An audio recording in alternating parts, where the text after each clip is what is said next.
Bonjour et bienvenue au Café de la Bourse. Ici, on vous prouve qu'on peut parler de finances sérieusement, mais simplement. Nul besoin de prendre un air distant et d'adopter un jargon obscur pour parler d'investissement. Aujourd'hui, nous allons nous pencher sur l'investissement dans une SCPI.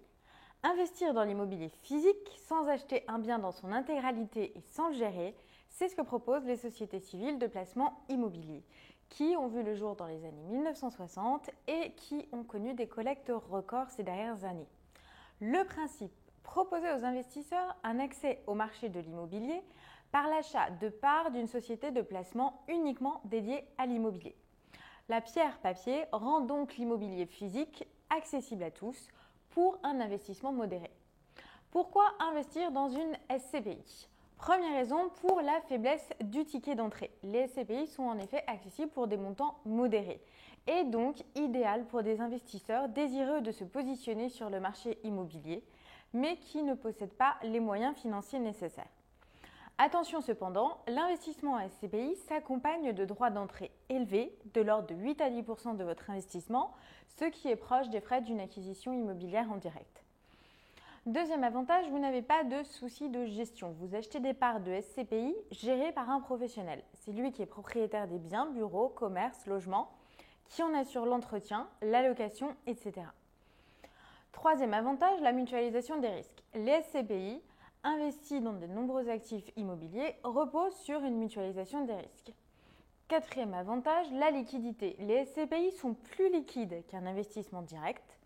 Cependant, la durée de placement minimale recommandée est de 5 à 9 ans, mais vous avez souvent intérêt à les conserver plus longtemps. Intérêt également à ne pas céder vos parts à court terme dans la mesure où les frais d'entrée vont grever votre rendement durant les 2 ou 3 premières années. Autre avantage, la diversité. De nombreux types de SCPI existent qui s'adaptent aux besoins des investisseurs. En premier lieu, les SCPI de rendement. Les actifs détenus prennent la forme de bureaux et locaux commerciaux loués par des entreprises ou des institutions publiques comme privées. Les surfaces louées peuvent donc être importantes et générer des loyers et donc un rendement pour le porteur de parts conséquent. Deuxième type de SCPI, les SCPI fiscales qui sont créées sur la base de dispositifs fiscaux avantageux pour l'investisseur. Ce sont les SCPI en immobilier résidentiel. Leur patrimoine est constitué de logements et le gérant sélectionne les actifs les plus rentables en fonction de leur situation géographique et de leur qualité intrinsèque, services, dessertes, ainsi que de l'évolution anticipée de leur valorisation. Les SCPI d'habitation se succèdent au rythme des lois fiscales. Autre avantage, les SCPI présentent un rendement intéressant. En effet, le rendement d'une SCPI dépend de la nature de ses actifs. Traditionnellement, les SCPI investis en immobilier d'entreprise offrent un rendement supérieur aux SCPI investis en immobilier résidentiel, qui permettent, elles, en revanche, de bénéficier d'une réduction d'impôt. Ainsi, le rendement des SCPI d'entreprise oscille entre 5 et 7 % net par an depuis 20 ans, alors que celui des SCPI d'habitation ressort à environ 2,5 %. Quels critères de choix pour votre SCPI ? Quel que soit le type de SCPI dont vous prévoyez d'acheter des parts, privilégiez un acteur de référence, actif sur le marché depuis une longue période, au patrimoine immobilier conséquent. Ensuite, attachez-vous à lire en détail les rapports annuels publiés par les sociétés de gestion, en étant particulièrement attentif à la stratégie d'investissement. La société doit trouver un équilibre entre nécessité de restructurer son patrimoine, réhabilitation, travaux, arbitrage entre actifs anciens et neufs, qui est coûteuse à court terme mais censée dégager de meilleurs revenus à moyen et long terme, et celle d'assurer ses revenus présents. La société doit également pouvoir maintenir les revenus versés aux associés. Le recours au report à nouveau et aux réserves de plus-value, somme engrangée au cours des périodes fastes, constitue un levier utile pour assurer ses revenus, mais il doit être maîtrisé. Une utilisation trop fréquente et ou massive doit vous alerter sur la capacité de la société de gestion à générer des revenus.